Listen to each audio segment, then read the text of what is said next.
పేరు డాక్టర్ కేవీఎన్ కమలాకర్ అండి. International cardiologist, Prakash Nagar Kamalakar hospital, Rajahmundry. నేను ఈరోజు ఈ గుండెపోటు ఎందుకు వస్తుంది అంటే దానికి కొంతమందికి కారణాలు ఉండకపోవచ్చు, బట్ ఎక్కువ మంది రిస్క్ ఫ్యాక్టర్స్ అంటారు. అంటే రిస్క్ ఫ్యాక్టర్స్ అంటే బ్లడ్ ప్రెషర్ అని, హై బ్లడ్ ప్రెషర్ ఉన్న వాళ్ళకి గుండెపోటు వచ్చే అవకాశం ఎక్కువగా ఉంటుంది.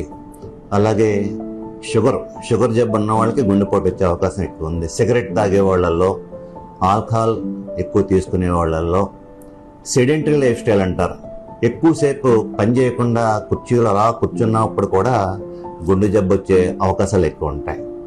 అది కాకుండా family history of coronary artery disease అంటారు. అంటే ఏదన్నా ఫ్యామిలీలో మగవాళ్ళకి 55 ఏళ్ల వయసులోపు గుండె జబ్బు వచ్చి ఉంటే మిగతా వాళ్ళకి కూడా గుండె జబ్బు వచ్చే అవకాశాలు ఎక్కువ ఉంటాయి.